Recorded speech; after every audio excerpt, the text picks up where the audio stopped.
Assalamualaikum warahmatullahi wabarakatuh. Selamat pagi, salam sejahtera bagi kita semua. Apa kabar Bapak Ibu semuanya? Senang sekali hari ini saya dapat berjumpa kembali dengan Bapak Ibu sekalian. Kali ini saya akan menyampaikan materi yang berjudul Strategi Pembelajaran Agenda 2 PKA tahun 2023. Sebelum itu perkenalkan, nama kami adalah Syahrudin, Widya Iswara pada BKP SDMD Provinsi Kepulauan Bangka Belitung. Bapak dan Ibu sekalian yang berbahagia, sebelum kami melanjutkan materi ini, izinkan kami mengutip kata-kata bijak dari George Witzman yang menyatakan bahwa all the world is my school and all humanity is my teacher. Seluruh dunia adalah tempat belajar bagi saya dan semua orang adalah guru. Ini merupakan kata-kata yang bijak sekali. Baik, Bapak dan Ibu sekalian yang berbahagia, kami lanjutkan.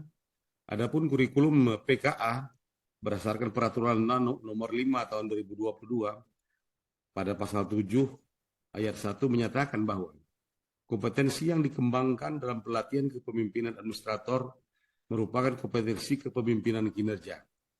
Kemudian pada ayat 2 dikatakan kompetensi kepemimpinan kinerja sebagaimana dimaksud ayat 1 merupakan kompetensi manajerial peserta untuk menjamin terwujudnya akuntabilitas jabatan administrator sebagaimana diatur dalam peraturan pemerintah yang mengatur mengenai manajemen PNS. Bapak dan Ibu sekalian yang berbahagia, adapun mata pelatihan PKA ini dapat dikelompokkan menjadi 3 kelompok. Yang pertama itu mata pelatihan inti, kemudian mata pelatihan dasar, kemudian mata pelatihan pilihan. Di mana pada mata pelatihan inti, strategi belajarnya adalah dengan belajar mandiri, e-learning, experiential learning, dan klasikal. Kemudian untuk kelompok mata pelatihan dasar dengan belajar mandiri, yaitu membuat agenda smart governance sesuai dengan ketentuan perundang-undangan. Kemudian untuk mata pelatihan pilihan dengan belajar mandiri juga memuat agenda penunjang pembelajaran aktualisasi kepemimpinan. Bapak dan Ibu sekalian yang berbahagia, adapun keterkaitan agenda dalam membentuk kompetensi kepemimpinan kinerja dapat dijelaskan pada gambar di bawah ini, di mana pada gambar tersebut agenda 1 yang terdiri dari kepemimpinan Pancasila dan nasionalisme memayungi agenda 2 dan agenda 3 dalam bingkai Negara Kesatuan Republik Indonesia. Kemudian agenda 2 kepemimpinan kinerja berbicara dalam tataran kebijakan. Kemudian agenda 3 manajemen kinerja berbicara dalam tataran teknis, di mana bila kedua agenda ini disandingkan kemudian dengan naungan kepemimpinan Pancasila dan nasionalisme, diharapkan akan dapat meningkatkan kinerja organisasi melalui aksi perubahan dan pada ujungnya nanti akan mampu meningkatkan kinerja organisasi secara berkelanjutan. Bapak dan Ibu sekalian yang berbahagia, kemudian review sistem penyelenggaraan PKA tahun 2023 dapat kami sampaikan bahwa PKA ini pola blended learning, di mana diantaranya itu ada agenda 2 10 jam pelajaran asinkronus dan 8 jam pelajaran sinkronus. Kemudian Bapak Ibu sekalian, strategi delivery pembelajaran agenda 2 dapat dilalui dengan beberapa tahapan. Yang pertama tahapan e-learning, yaitu asinkronus pada hari ke-13, 14, dan 15 dengan 18 jam pelajaran. Sinkronus hari ke-13, 14, dan 15 dengan 8 jam pelajaran. Di mana pertemuan 1, 2 JP, pertemuan 2, 2 JP, pertemuan 3 adalah 4 JP. Kemudian tahapan selanjutnya adalah tahapan klasikal, di mana pada pertemuan keempat pada hari ke-30 9 jam pelajaran, kemudian pertemuan kelima pada hari ke-31 dengan 12 jam pelajaran. Kemudian substansi mata pelatihan PKA dapat kami sampaikan sebagai berikut. Mata pelatihan inti yang terdiri daripada 4 mata pelatihan, terdiri dari 4 agenda, yaitu agenda 1, agenda kepemimpinan Pancasila dan nasionalisme. Agenda 2, kepemimpinan kinerja. Agenda 3 adalah agenda manajemen kinerja. Dan agenda 4, agenda aktualisasi kepemimpinan kinerja. Kemudian mata pelatihan dasar terdiri dari digital skill dalam pembuatan kebijakan, 10 pilihan. Dari 10 ini dapat kita ambil 3 mata pelatihan dengan strategi pembelajaran sebagaimana yang kami sampaikan di awal tadi. Bapak dan Ibu sekalian yang berbahagia, kemudian tahapan pembelajaran blended learning dapat kami sampaikan sebagai berikut. Yang pertama adalah MOOC atau pembelajaran mandiri, dilakukan di tempat kedudukan peserta, dilanjutkan dengan e-learning yang terdiri daripada sinkronus dan asinkronus, ini juga di tempat kedudukan peserta. Kemudian pembangunan komitmen bersama atau taking ownership di tempat kerja peserta. Selanjutnya adalah pembelajaran klasikal tahap 1, yaitu seminar rancangan perubahan. Kemudian setelah itu adalah aktualisasi kepemimpinan. Ini dilaksanakan di tempat kerja yang bersangkutan. Selanjutnya kemudian ada pembelajaran klasikal tahap kedua. Ini diselenggarakan di tempat penyelenggaraan, yaitu merupakan seminar aktualisasi.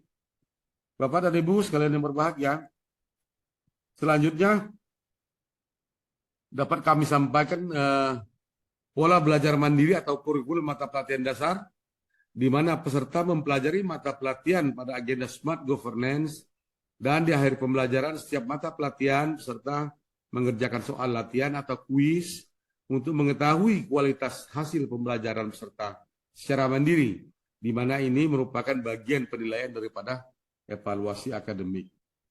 Selanjutnya, untuk belajar mandiri self-learning, yaitu kurikulum mata pelatihan inti agenda 2, di mana setelah mempelajari mata pelatihan agenda 2 ini, peserta diharapkan membuat makalah untuk digunakan sebagai topik pembahasan bersama pengampu materi pada saat e-learning dengan mengunggah makalah tersebut pada komponen LMS e-learning. Ini juga bagian daripada penilaian penugasan individu. Selanjutnya, e-learning agenda 1 dengan penugasan individu dapat kami sampaikan bahwa setiap peserta diberikan tugas individu yang diarahkan untuk mampu mengidentifikasi isu atau permasalahan yang berkaitan dengan implementasi kepemimpinan Pancasila dan nasionalisme dalam peningkatan kinerja di unit organisasinya masing-masing. Kemudian ini merupakan kelanjutan daripada isi pada pembelajaran mandiri. Kemudian ada penugasan kelompok, di mana peserta diharapkan membuat tugas kelompok dengan memilih satu isu dari makalah peserta atau disediakan kasus oleh pengampu materi untuk mencari alternatif solusi yang akan diusulkan. Nah, ini merupakan sharing hasil penugasan kelompok daripada masing-masing peserta. Kemudian yang kedua adalah klasikal, pembelajaran klasikal, di mana agenda 1 pembelajaran agenda ini diharapkan pada kegiatan pembelajaran untuk membekali peserta dapat memahami dan merasakan serta mengidentifikasi isu-isu yang berkaitan dengan Pancasila dan nasionalisme. Kemudian agenda 2, pertemuan 1 pembelajaran diarahkan untuk mendalami kegiatan diagnosa dan solusi kreatif dalam peningkatan kinerja organisasi.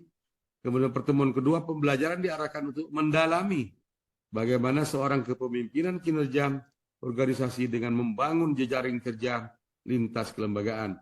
Kemudian agenda 3, fokus pada aspek yang pertama mengadministrasikan, kemudian komunikasi atau praktik public speaking, cara memimpin rapat, cara presentasi, pidato dengan simulasi dan sebagainya. Kemudian yang ketiga, simulasi penerapan manajemen kinerja secara efektif dan efisien untuk memitigasi risiko dengan digitalisasi. Bapak dan Ibu sekalian yang berbahagia, adapun modul pada agenda 2, sebagaimana kami jelaskan di awal tadi, terdiri dari 4 mata pelatihan. Yang pertama itu kepemimpinan transformasional, yang kedua jejaring kerja, yang ketiga strategi komunikasi organisasi sektor publik, yang keempat manajemen perubahan sektor publik. Selanjutnya, Bapak dan Ibu sekalian, nah ini adalah strategi delivery pembelajaran agenda 2 dengan gloss task off, di mana dapat dikelompokkan menjadi 3 kelompok besar. Yang pertama itu pendahuluan atau introduction, kemudian body atau batang tubuh, yang ketiga adalah conclusion. Selanjutnya, tahap self-learning atau pembelajaran mandiri yaitu dilaksanakan pada hari keempat dan hari kelima dengan 10 jam pembelajaran sebagaimana tertera dalam matrik ini, di mana waktu pelatihan agenda 2 dimulai dengan pembelajaran mandiri melalui self-learning selama 8 jam pelajaran dan diakhiri dengan penugasan pembuatan makalah 2 jam pelajaran. Kemudian makalah yang dibuat disesuaikan keterkaitannya dengan agenda 2 dengan tugas pokok peserta pelatihan. Yang ketiga, makalah diupload pada LMS yang tersedia dan akan dibahas pada tahap distance learning dan klasikal. Kemudian yang keempat, pembelajaran self-learning bisa dilaksanakan melebihi jam yang telah ditentukan. Ini sifatnya fleksibel saja. Kemudian selanjutnya, tahap distance learning atau e-learning, di mana untuk agenda 2 ini dijadwalkan pada hari ke-13, 14, dan 15 dengan alokasi jam pelajaran asinkronus 18 jam pelajaran. Nah, kemudian strategi delivery pembelajaran Glostas of Sinkronus 1 pada hari pertama dapat kami sampaikan sebagai berikut, di mana pada sinkronus hari pertama itu dengan 2 jam pelajaran yang terdiri dari pembukaan, kemudian penyampaian isi, kemudian penutup. Pada saat pembukaan kita memberikan salam dan sapaan hangat kepada peserta, kemudian kita ice breaking, kemudian tanya jawab pengalaman peserta tentang kepemimpinan di lingkungan kerjanya, kemudian penyampaian tujuan pembelajaran dan pokok bahasan. Yang kelima adalah triggering stimulasi atau motivasi atau relevant quotes, di mana pada pembelajaran ini kita sama-sama maklum bahwa para peserta tentu sudah mempelajari materi modul lewat MUC, tentu sudah mempunyai pengetahuan cukup tentang mata pelatihan yang akan disampaikan. Kemudian penyampaian isi yang terdiri dari 6 kegiatan. Yang pertama brainstorming, yaitu mendapat pendapat dan pengalaman peserta mengenai isi modul 1, agenda 2 yang telah dibaca di MUC. Kemudian diskusi, siapa tokoh transformasional leader bagi peserta. Kemudian overview modul 1. Nah, ini poin 2 ini paling penting dan applicable. Yang keempat, presentasi makalah peserta. Yang kelima, penjelasan tentang tugas-tugas individu yang akan dikerjakan, baik tugas individu maupun tugas kelompok yang dikerjakan pada saat asinkronus. Yang keenam adalah rangkuman bersama atas apa yang sudah didiskusikan selama sesi sinkronus tahap 1 berlangsung. Kemudian penutup yang terdiri daripada capaian belajar hari ini dan kaitannya dengan masa depan atau relevan dengan materi modul yang sudah dibahas. Kemudian menyampaikan feedback. Yang ketiga, menyemangati dan apresiasi terhadap keaktifan. Yang kelima, closing statement. Bapak dan Ibu sekalian yang berbahagia, selanjutnya sinkronus pada hari kedua sama juga dengan 2 jam pelajaran yang terdiri dari pembukaan, penyampaian isi, dan penutup.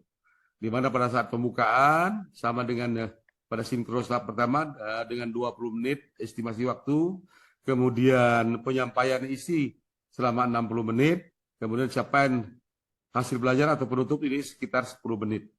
Di mana pada saat sinkronus tahap kedua ini ada tugas individu kepada mereka, yaitu menganalisis organisasi masing-masing dengan menggunakan metode analisis serta kaitannya dengan pencapaian IQ dan resra organisasi.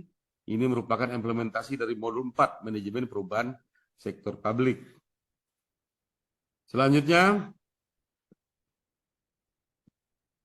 adalah pembelajaran klasikal, di mana pembelajaran klasikal ini kita bertemu langsung dengan para peserta dengan hari pertama dengan alokasi waktu 3 jam pelajaran. Ini juga kita isi dengan beberapa kegiatan. Yang pertama itu perkenalan, kemudian dinamika kelompok, tanya jawab pengalaman dan pemahaman pembelajaran mandiri, kemudian D-nya pembahasan tugas distance learning, kemudian diagnosa masalah organisasi dan solusi kreatif dalam peningkatan kinerja organisasi. Kemudian selanjutnya pada sesi kedua, jam 10.30 sampai dengan jam 12. Ini studi banding virtual model kepemimpinan transformasional, kemudian tanya jawab dan pembulatan. Kemudian sesi ketiga yaitu jam 13 sampai dengan jam 17 dilakukan diskusi kelompok, kemudian diskusi kelas besar. Ini bagaimana cara menjadi seorang pemimpin yang transformasional, kemudian rangkuman pembelajaran klasikal, capaian hasil belajar hari ini, dan feedback, serta kaitannya dengan kepemimpinan masa depan. Selanjutnya yang terakhir adalah closing statement atau salam penutup. Kemudian pada hari kedua, dengan 3 JP juga, sesi pertama, sama dengan yang kemarin, terdiri daripada salam pembuka, sharing pengalaman belajar, penyampaian tujuan pembelajaran, dan pokok bahasan pertemuan klasikal tahap kedua, kemudian motivasi dan energizer, kemudian yang terakhir E adalah tanya jawab pengalaman dan pemahaman pembelajaran mandiri agenda 2 atau self learning. Modul 2 membangun jejaring kerja masalah, analisis kasus dan solusi. Kemudian sesi kedua jam 10.30 sampai jam 12 brainstorming tentang penerapan membangun jejaring kerja, kemudian strategi komunikasi organisasi sektor publik dan manajemen perubahan sektor publik, itu modul 4 terkait tantangan perubahan organisasi publik, manajemen perubahan sektor publik, dan manajemen perubahan. Kemudian yang B, penyusunan strategi penerapan kepemimpinan kinerja organisasi dengan membangun jejaring kerja lintas kelembagaan, strategi komunikasi sektor publik, dan manajemen perubahan organisasi yang terdiri daripada 4 kelompok, masing-masing satu kelompok terdiri daripada 10 orang. Kemudian sesi ketiga, jam 13 sampai jam 15.15 adalah mendesain seminar, kemudian seminar strategi penerapan kepemimpinan kinerja organisasi dengan membangun jejaring kinerja lintas kelembagaan dan strategi komunikasi sektor publik. Kemudian yang ketiga adalah refleksi. Kemudian yang terakhir, sesi yang terakhir, sesi 4, jam 15.30 sampai dengan 17.45 dengan 4 jam pelajaran, penerapan evaluasi modul 1, 2, 3, dan 4 bagi pejabat administrator, tantangan dan solusinya. Kemudian penguatan agenda 2, yaitu mengembangkan kompetensi kepemimpinan kinerja, future leader, what's next, diskusi kelompok. Yang ketiga, paparan dan tanya jawab. Kemudian yang keempat, capaian belajar hari ini. Dan E, yang kelima adalah feedback dan kaitannya dengan kepemimpinan masa depan. Kemudian yang keenam, closing statement dan salam penutup. Bapak dan Ibu sekalian yang berbahagia, demikianlah materi yang dapat kami sampaikan dalam kesempatan yang berbahagia ini. Mudah-mudahan bermanfaat, khususnya bagi saya selaku peserta workshop PKA dan juga umumnya bagi Bapak dan Ibu semuanya. Selamat menjalankan ibadah puasa, mudah-mudahan puasa kita diterima oleh Allah Subhanahu wa taala. Demikian, wassalamualaikum warahmatullahi wabarakatuh.